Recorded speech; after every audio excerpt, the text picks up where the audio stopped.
I'm Michelle. And I'm Joseph Nixon. And this is Ron 90s Movies. And this week the movie is... Interview with the Vampire. Yes, by Neil Jordan from 1994. And this is a bit of an old favourite of yours, wasn't it? Yeah. Murray Simon, our producer, ladies and gentlemen. I was, very young goth. Yeah. Yes, because it is, as the title suggests, all about vampires, and so it had a special appeal to the young goth Murray. First off, first thing to probably bring up this, it was a big event, this movie at the time. It's based on a novel by Anne Rice, who was a writer of this series of books about vampires. Yeah, and the full title was Interview with the Vampire, The Vampire Chronicles. Yeah. And this was the big vampire thing before Twilight. Yeah, that's right. She had a whole series of books that were which everyone's forgotten about now. Yeah. I think. And lots and lots of ladies read them. Yeah, and the big figure was Lestat, who's this very sensual, hollow-cheeked, sexy vampire, aristocratic vampire. That's right. Who was the dreamboat to a lot of consumptive-looking girls, I guess. And it was quite a big budget for this, wasn't it? So, it's a big movie. Big budget movie. And it did quite well. Somebody was Murray, you said it was the first film to ever gross 100 million at the box office. Yeah, and I think, forgive me, but I think it did have quite good reviews on the whole. Respectable reviews. Mm. I remember there being a very savage one in New York. The New Yorker, which was perfectly accurate as far as I could see. But apart from that, I think it did well. And the central casting of this was Tom Cruise lobbied very hard for the role. Yes, he did. Lestat, which was very much against the type of character he generally played. I think he played good guys, or slightly flawed good guys. And there's Brad Pitt. Brad Pitt as Louis, who is sort of the hero, really, the anti-hero hero. The main protagonist, isn't he? Yeah, there's Antonio Banderas as sort of the kind of Armand, who's kind of like the kind of head honcho, the head of the European chapter of vampires. There's Stephen Rea as a sort of proto-situationalist, a kind of French street theatre type, arsing about. There's Kirsten Dunst as a little vampire girl who won the Oscar, I think, for Best Supporting Actress. She's very good at it, and she went on to have a career as an adult actress, which not all child actors do. That's right. And there's Tandy Newton. Tandy Newton. I think it's Tandy. Is it Tandy or Tandy? I think it's Tandy. I don't know. She's in it as the one of the slave girls in the plantation. Yes. Anybody else? Anybody of note? Anybody else of note? I don't think so. Roger Lloyd Pack. Oh, that's right. Very briefly, as a piano tutor. Mm.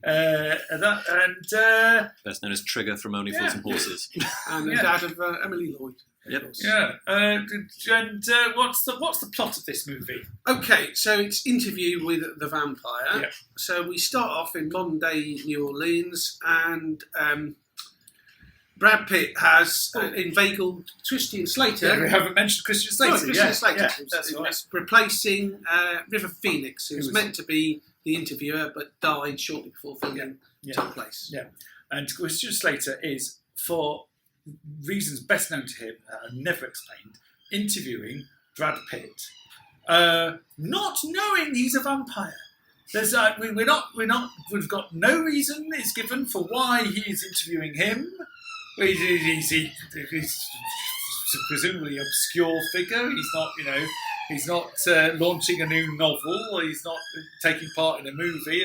There's no good reason for Christian Slater to be interviewing him. We don't know what he's interviewing him for. If he's interviewing him for, I guess we're meant to assume New York Times or Bella or Chat magazine. There's no. I guess we're meant to think that Christian Slater goes around America interviewing random people. Yeah, but he says, I've got lots of tapes. Like, he knows it's going to, he knows it's going to be really worth his while. It doesn't make any sense. Absolutely no sense whatsoever. The movie very quickly glosses over this, but I'm just sitting there thinking, why are you interviewing him? I mean, what would have made much more sense if you'd begun with Slater turning up and saying, "I still don't understand why you want me to interview you." Yeah. And Brad Pitt saying, "All will become clear," or something like that. No, exactly. Sort of I was intrigued by your call to me. There's a bit where when he tells him that he's a vampire very early on, enormously early on, about the first sentence number 3, isn't it? Well, he says, "What do you do?" And Brad Pitt says, "I'm a vampire," as if that's how he makes his bread and butter. Yeah, well, throughout the movie, there's no suggestion for how they make their bread and butter, apart from killing people. They seem to have enormous reserves of wealth without actually doing anything. Vampires are usually rich, aren't they? And I could never work out. I mean, presumably clean them on the long-term investments, but other than that, I don't really. I mean, they can't go out during the bloody day. So I know. It's maybe I imagine they kill people and then they take the money of the people they've killed, or their jewellery. Because night security men, you think that's probably the way they make their money. Well, yeah, I suppose so. So when he tells him this, Brad Pitt says to him, "How can I put you at ease?" Yeah. And I think, well, we can't, because he's either a loony or he's actually a vampire, and either way, Christian Slater's not going to be at ease in this situation, is he? No, it's very much impossible to be anyway, at ease. Anyway, he starts to tell the story of his life, which is long. And we go immediately into a flashback to the 1700s. Yeah, sort of like around about 1770, something like that. When it's Brad meant to be before the War of Independence, anyway, isn't it? Brad Pitt is in New Orleans. In New Orleans, is a plantation owner. He is the owner, isn't he? Yes, he owns the that's whole right. thing, that's right. And he's very morose and longing for death because he's recently lost his wife and child. Yeah, in that's childbirth. right. Yeah. He's just buried them, and so he's this very dissolute figure, going through life, trying to die, basically. Yeah, goading death, essentially, Yeah. to come and get him. Deliberately wandering around the worst quarter of the town at night. Cheating at cards, and somebody's going to put a bullet through his... Yeah, cavorting around with pimps and criminals and people like that, in the hope that someone will kill him. Yeah. Nobody kills him. What happens is that Tom Cruise turns up as the vampire Lestat. Yeah. Sniffs, like Arbisto, sniffs this desire for death, from a distance, and sort of zones in on him. And bites him, but then he doesn't die. He's still very ill, and then sort of gives him the choice of either dying or becoming, as he is, an immortal vampire. By which he achieves this by letting him drink his blood. Yes, which seems to be how it works. Yeah, just which makes sense, I suppose. If everyone that a vampire bit became a vampire, the world would be full of vampires, presumably, and if everyone made it, then... Yeah. Well, of course, that's the idea of the Bram Stoker, isn't it? I mean, the idea is it's spreading like a disease. Yeah, it's a disease, But in this...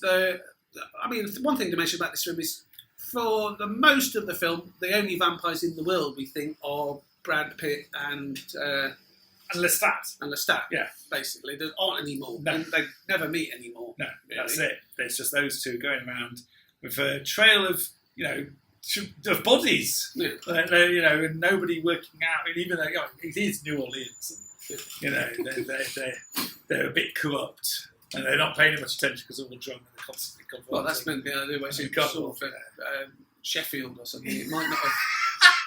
I don't know!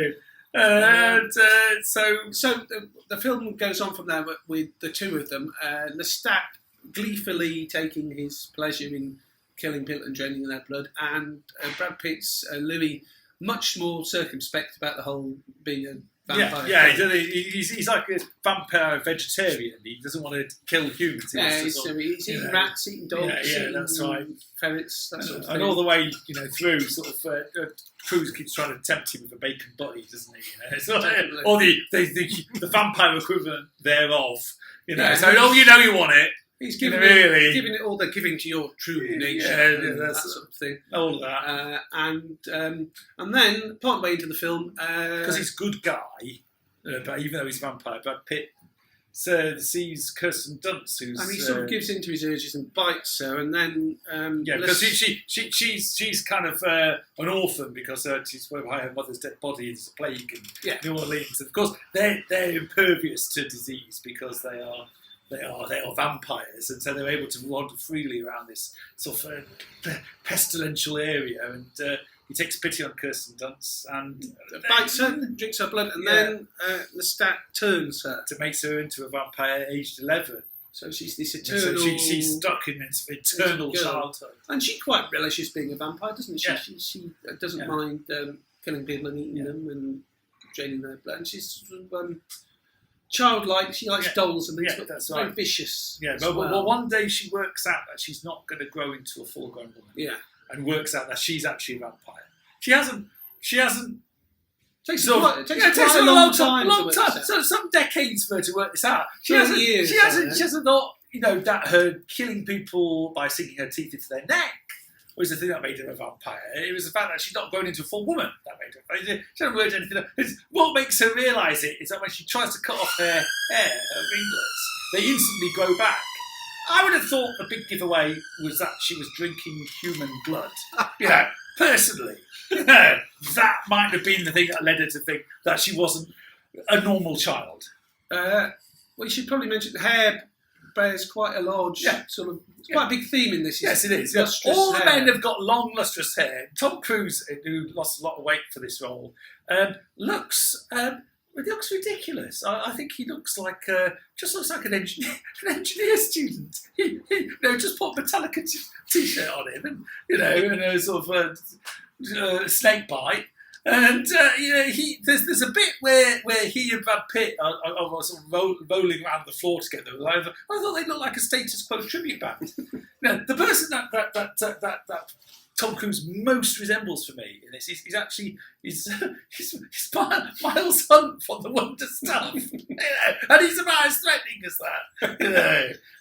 Brad Pitt looks just quaffing to a pointing out that Brad Pitt has the same long, shiny, lustrous Timotei locks, whatever period he's living in. Yes, that's right. Film. Yeah, that's very long, shiny hair. Yeah, he does, and it's a credit to him. Don't watch this film if you're old. No. Agonies. So Antonio Banderas' hair is so ridiculous. There aren't any bald people in this film. No, he looks like a Lena Lovitch. This is basically porn for head lice. This film, isn't it? Really. So anyway. Kirsten Dunst works out that she is not going to become a full woman and therefore is a vampire, and she blames Lestat for it, and Louis. Well, she blames Lestat more because he's the one who actually turned. And then gets her vengeance on him. She kills him by because there's lots of odd little bits of vampire lore in this that I hadn't heard before. I hadn't heard about that your hair goes curly. No. Like eating your crusts. Eat your crusty human. I didn't know that vampires can't drink the blood from dead people. No, that was it's a weird thing, this, because it does. The only attempt at humour in the film is where it sort of loftily dismisses bits of vampire lore as preposterous, vulgar fiction. So mirrors. We do have coffins though. Yeah. And actually, we have ringlets grow immediately as well. And sunlight kills it. That one's real. Yeah, that was all real. And it's the sole attempt at humour, and it's really quite feeble. I mean, it never actually sort of explains why sunlight kills them or anything like that, does it? No. Why, there's none of that's explained. Or why they need a coffin. Presumably because it's sort of, it's dark. But there's have curtains. In Dracula, it has to contain some of the earth from where he's from. Yeah. Or he was buried. He's buried it, But that's not just... So they have their cake and eat it. Half the vampire lore is silly. Half of it is totally the truth, and they make up some of their own. Like, some vampires are telepathic in this film, which isn't really explained. How does she kill Cruise again? Seemingly kill him. I can't remember what she does to him. She just slits his throat. Oh, well, she makes him feast on these little boys who are dead. Oh, that's right. Oh, and he's got the dead vampire blood, the dead human blood in his system. That weakens him. She slits his throat, and they throw him in an old swamp full of crocodiles or alligators. Yes. Alligators, I suppose. That's right. And then they're all... they rub their hands together and they're off. And spit on him. and then he comes back. Yeah, and then he comes back because he's managed to get some alligator blood, and he's lift off stuff in the swamp. He's lift off some frogs and toads and hillbillies. Yeah. And he comes back to sort of get his vengeance. He says, and at which point they set fire to him. Yes, burning down the whole of pretty much the whole of the why didn't they just do that in the beginning? Yeah. Oh yeah. No, there's a lot of burning down in this film. It makes you think that Anne Rice is a sort of pyromaniac, because there's a bit earlier on where it's a bit like The Odd Couple, where Cruise and Pitt are living together in Cruise's big colonial mansion, and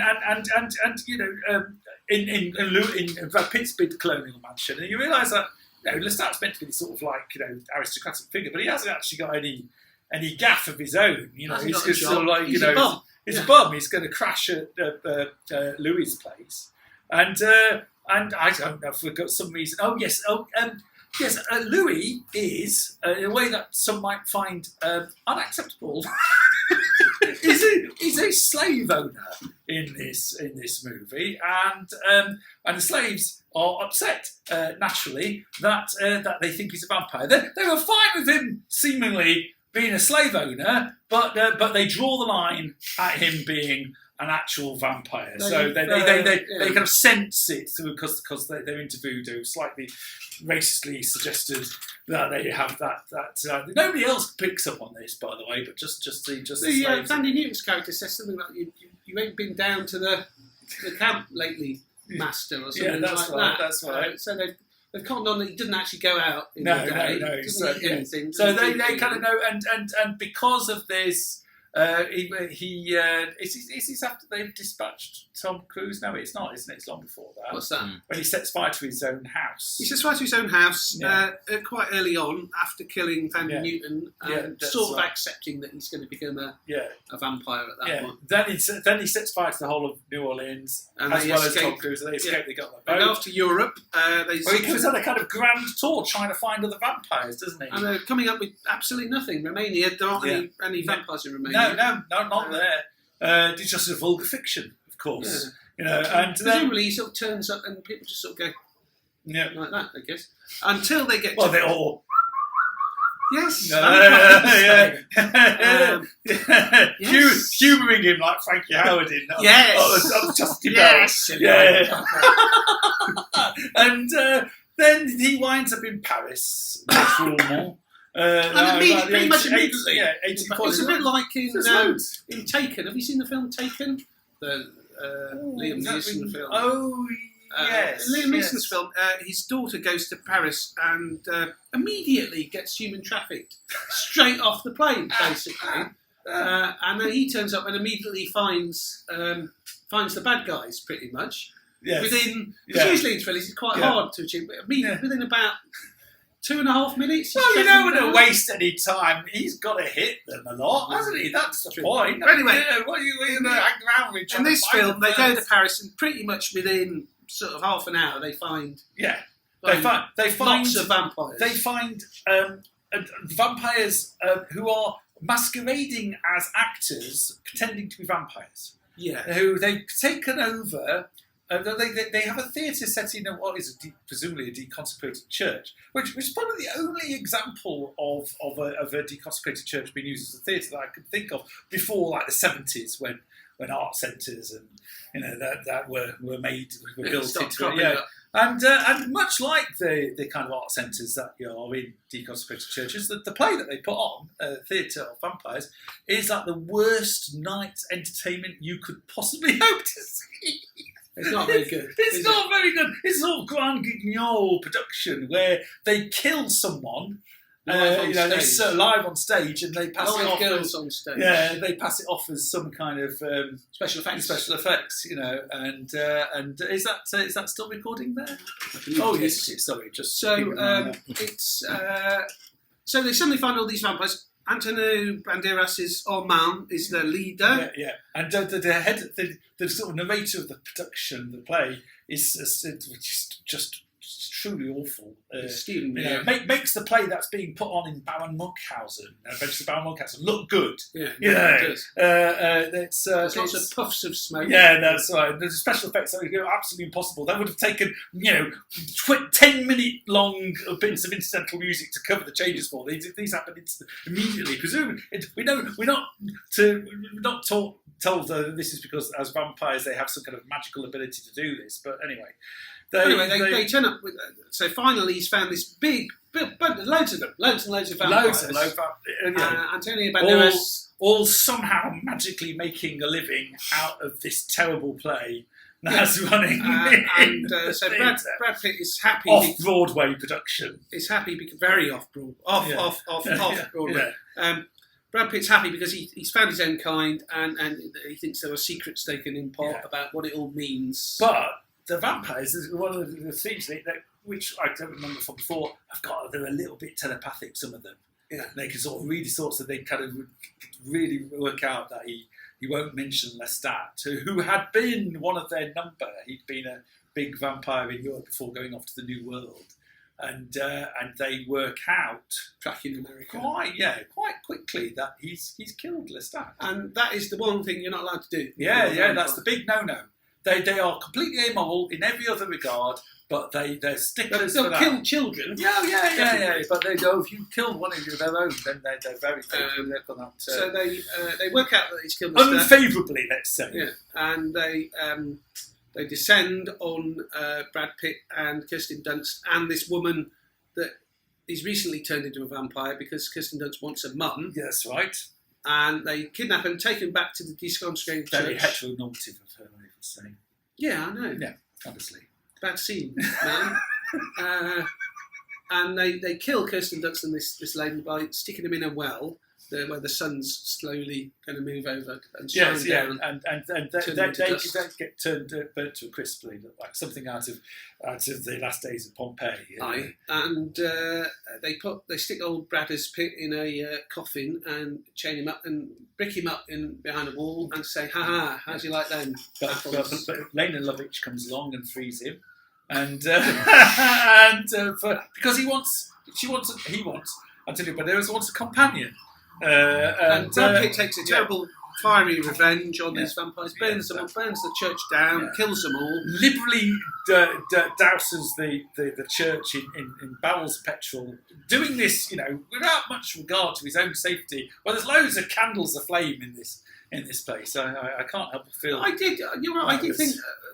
Unwise of him. I did think at this point, can't he do anything else except burn things down? Yeah, I know. Was there another kind of revenge he could have taken? Because when he was splashing on petrol or whatever it is around, I did think, maybe it's holy water or something like that. But petrol, moving water, because vampires can't handle moving water. Petrol was quite hard. It was lamp oil, but petrol was quite hard to get hold of. Maybe it was paraffin or something. Yeah, it's got to have been. It's sort of naphtha. Something like that. Anyway, he takes his revenge, and then that's sort of it for the film's plot, really. For the rest of the film, he's sort of mournful, bemoaning the death of his lost daughter. That's not be whale oil. Oh, yeah. So, lamp oil. Yeah, so anyway, yes, he wanders about, goes back to New Orleans, finds Lestat still alive, but a ghost of his former self. If he can be a shadow, it doesn't have to be, because he can't really be a ghost of a vampire, can you? And he's just sort of sitting now. He's kind of he's like a resident of an old folks' home. Really, he's sort of in a wing-back chair, and he's got no strength left. Vampire teeth in a glass. yeah. Sort of like and his tea out of one of those beakers. He's like, "Oh, you're still beautiful." Yeah, and then Brad Pitt wanders on, and he concludes the interview with Christian Slater, who doesn't say, "What a pile of tripe." He says, "I want to be a vampire too. Can you make me one?" At which point Brad Pitt sort of says, "Well, have you really not been listening to a single word I've said about my lonely, miserable existence for the last 400 years?" And scares him off. Old Christian Slater jumps in his car, drives off, listening to the tape, whereupon who turns up? But Lestat, back to his former glory. Yep. And says, "I'm going to make you my next companion." And that's the end of the film. Cue cover of "Sympathy for the Devil" by the Rolling Stones. That's right. And what a lot of nonsense it is. And that's the film, really. Okay, so what would you say was the best bit of this film? Do we have our general thoughts about it first? Oh, sorry, yeah, general thoughts. Yeah. I think this is not very good, sort of miscast. But it passes the time, you know. There's some good special effects. I wouldn't say it was absolutely dreadful.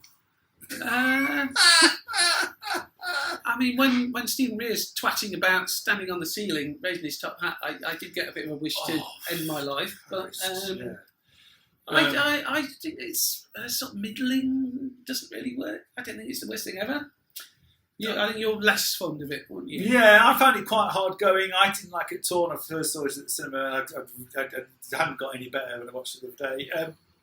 I thought, I think Cruise is miscast.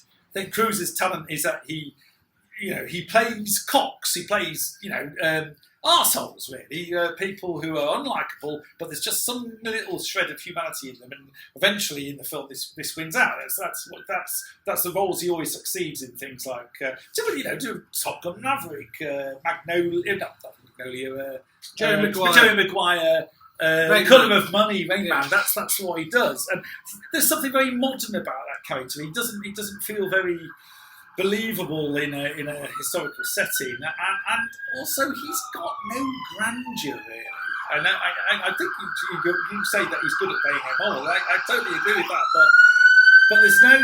It seems to me that if you're going to have a vampire, you've got to have some grandeur to him, and Frank Langella, even Bela Lugosi for all his ludicrous sort of like ham accent. Also, he's not. There's nothing of the Christopher Lee about him, is there? Yeah. If you had to say Christopher Walken playing this role, he's a very ethereal sort of. He's not like a human at all. No. And Well, Walken, would have done it brilliantly. Cruise is very human, really, isn't he? Yeah. He's very sort of. Yeah. I mean, and the kind of cocky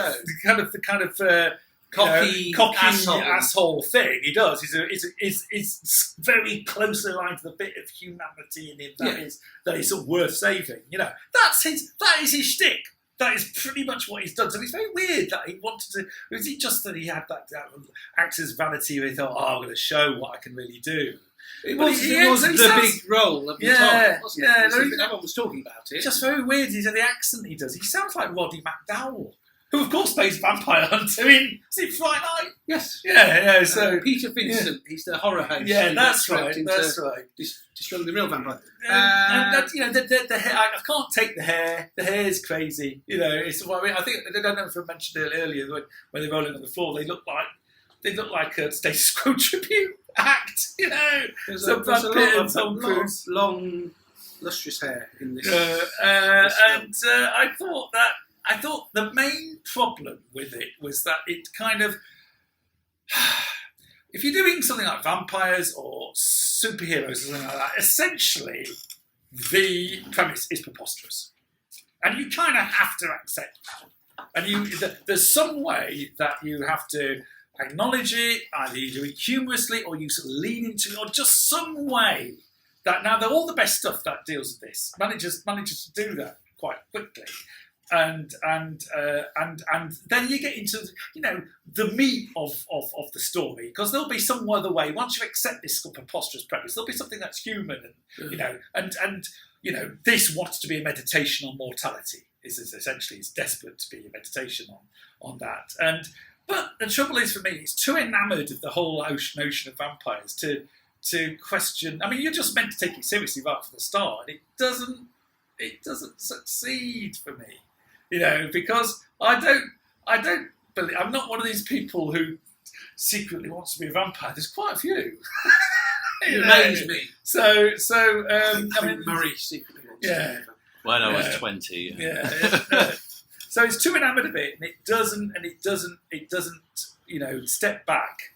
And I think you just sometimes need to, when you're doing something that's based on some kind of fantasy, you do need to step back and find a way of getting around the essential preposterousness of your premise. I think you said before that there's no sort of Ahab in it. There's no Van Helsing character to provide a different, the opposite point of view. Yeah, I mean, there's going to be a sort of trail of murders in their way. There isn't their villain. You know, there's no Richard Benjamin in Love at First Sight. Yeah, you know, so it's just about them, isn't it? And for me, there's a precious little tension in it. You know, it's kind of, it doesn't... that's the problem with immortal characters, isn't it? Yeah. I mean, what's going to happen to this immortal vampire? As long as he manages to quite easy task of avoiding sunlight and only water. So it does mean as well that because it has these pretensions, it's long scenes. I mean, there's a couple of scenes of Antonio Banderas, who, bless him, is meant to be a Frenchman. He's got the strongest Spanish accent for any Frenchman since Fernando Rey in the French Connection. You know, there's no way he's French. You know. I should have just made him a Spaniard. Yeah, all the accents are silly in this. They're just. Although Tom Cruise's Irish accent in this isn't as bad as his home in a way. Is it meant to be Irish? I assume he's meant to be. He's not French, is he? He doesn't sound French. Well, I don't know what he sounds like. He's sort of doing a voice like this. Oh, for God, no. Like what's his name? Lestat de Laincourt. I'm not convinced that's an Irish. Well, what is he then? Well, I don't know. He's not American, is he? He's sort of trying. I think he's kind of trying to do a Herbert Lom. He's sort of trying to create sort of, you know, an accent that doesn't really belong anywhere and just sounds sort of, you know, generically, just sounds aristocratic and you know, Brad Pitt does the same thing really. He doesn't sort of place his accent at all. They're kind of going for something, but you know, it's Shakespeare in the Park is what they're both doing essentially. That's true. You know? Oh, he says he's 400 years old, doesn't he? Stan? Yeah. So presumably it's possible. That's how I felt at the end of this movie. Yeah, it's possible he's picked up an Irish accent somewhere along the way in those 400 years. So I don't know. We should research this and find out. If you know what accent Tom Cruise is trying to do in this film, please let us know. I think it's very weird how they do play fast and loose with the vampire law. We were talking about it earlier. There's one bit where Tandy Newton, when he goes to try to bite it, and she screams in terror and pain, and he's all thinking, why doesn't anybody else do that? Everybody else is sort of submitting like it's some kind of metaphor for sex, which it clearly is. Well, of course it is. For sexual pleasure. But she's going, no, I don't want that. I sort of think, why is she the only one that does that? I think we're meant to buy into the idea that all vampires have low-level mind control, telepathy, sort of... But not in that case. Really. Because the original vampire, I mean, Bela Lugosi's a hypnotist, basically. He hypnotises a woman and then drinks her blood. So I think this idea is meant to be that maybe she was a-bitey. Yeah. Asexual a-bitey. Yeah. So what are your general thoughts about it? Not terrible, not great. Well, sorry, I don't really mean that. Terrible, but not awful. So, best bit? I don't know, Kirsten Dunst bits. The idea, I found the bit that, you know, going and buying a doll and things like that, I found was quite effective. Really. Yeah. It's an eternal child trapped. Yeah. I thought the best bit was the punishment. I thought that scene was well done and it's, you know, and it's quite effective. Worst bit? Stephen Rea tipping about, walking on the ceiling, raising his top hat. Off. Gesticulating. You were talking about this, you know, because Ray obviously had come with Neil Jordan as a sort of package for this, because he'd sort of been with him right from the start, with Angel and Cal and stuff like that, and you know, he sort of takes him throughout his whole career. But this means he turns up in films he had no business being in, and this certainly is one of them. No one would have cast him really in this role. No, this does happen particularly with actors from the UK, I think, when you're in Hollywood making an adaptation of like Captain America or something, and then weirdly Nicholas Lyndhurst turns up or something. Worst performance? I'm going to go for Brad Pitt. I think he's fairly terrible. Tom Cruise is miscast, but Brad Pitt's just dull and beefcakey and he's bad at emoting, really, and just glum. Yeah, he's very glum in this film. All the way through, one note, and again a silly voice, silly accent, whispery and sort of. Yeah. I felt nothing. That's it, really. Isn't it? I'd say Yeah, it's between him and Stephen Rea for me. Best performance. Kirsten Dunst. Yeah, Kirsten Dunst. And I would say, as well, I think Christian Slater's very good. Kirsten Slater's very good. Yeah, Kirsten Dunst won an Oscar, which was deserved. I think yeah. she's very good, especially for a young girl. Slater's does a bit where, he doesn't have much to do apart from interview, but at the end, when he's got, suddenly wants to be a vampire, and then he's he's genuinely convincing. Yeah, and I had him pegged as nothing but a lousy sort of Jack Nicholson impersonator, which he was, but he actually had talent as an actor beyond that. No, he's very good in this. Okay, now for films on a similar subject, I don't think it's filmed so much. It's basically Buffy, isn't it? That handles the tortured vampire with a bit of humour. There's no humour in this, really. Yeah. No, there's no humour at all. I mean, I think in a way, watching this again, it comes clear to me that sort of the angel origin story is, and the spite origin stories are sort of anti-interview with the vampire. They're obviously informed by it, and they kind of... Well, it's obvious why they become vampires. It makes their lives better. Yeah, exactly. And it's there's we were talking, David Bowie actually has got some element of ennui and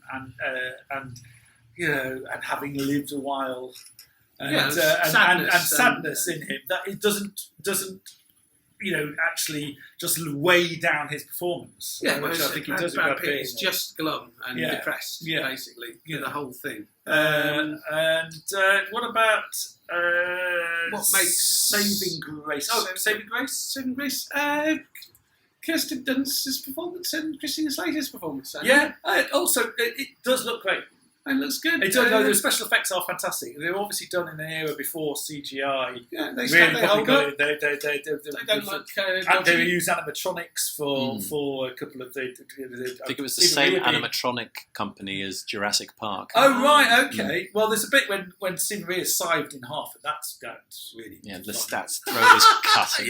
That was something. And the vampire spider bat on flame is done really well. I think obviously the fire is real. Yeah. No, that's real. So that's really interesting. It's 1994, and it holds up so much better than special effects wise than CGI films. It's better than The Mummy or something like that. Costumes are great. The design, the sets are beautiful. The design is fantastic. And the photography is beautiful. The thing about Neil Jordan is that he's got a very checkered career. Always look good. It doesn't matter. They always look good. They always look good. Photographed. Well, he's really, we're fans. He made some great films. Mona Lisa is a superb film. There were some great films he made. I like The Crime Game. The Crime Game is a really good film. It is. It's excellent. But he did make some stinkers. And this is one of them. Okay, so what makes this a rotten 90s movie? Bad sort of studio-led casting, I suppose. Yeah, we were talking about this. I think this. And also, I don't know, I guess you were saying this happened after over 50 Shades of Grey, Murray, but that sense of there being a kind of gone with the wind competition for who lands the role in the big best-selling book. And I don't know... I don't think that's such a thing anymore. That was a thing. I mean, that's. I can't think of any example of that. I mean, you were saying that nobody really did want to take on 50 Shades of Grey. Oh God, why would you? So I'm just trying to. I mean, I can't think of anything. There wasn't a competition over Twilight, was there? There wasn't like that we know of. There wasn't a high-profile competition over. Oh well, with Harry Potter, they were young. So I mean, I can't think of anything. That was sort of the last big sort of like novel series that got turned. This is a big book. Oh, I guess it would be Dan Brown, wouldn't it? The Da Vinci Code. Yeah. Was there a competition over in a very minor way, but it's not a big thing. Yeah, it was a massive thing. I don't even think there was a competition over Lord of the Rings. They courted a few people, but that was the studios approaching big stars. Of course, Patrick McGowan turned it down. Mm-hmm. And marks out of 10. I'm going to be quite fair, I think, and give it a 5. Give it a very middling mark because it's sort of watchable. The performances don't really stand up, but the effects do, and it passes the time in a. You could watch it while you're cutting your toenails. I'll say that.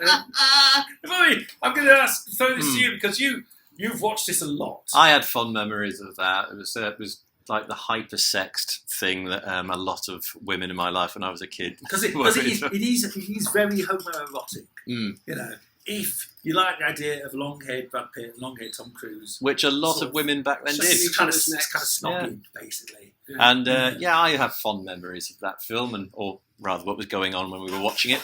So I'm going to give it a 6. No, okay. Brian? I didn't like the homoerotic thing. I wanted to look away. It was horrible. But, you know, it's not for me. You know, that's do I have to watch it? You know, I kind of got the feeling that, you know, going through the kid go, oh, no kissing. You know, do I have to watch homoerotic? I just found it long.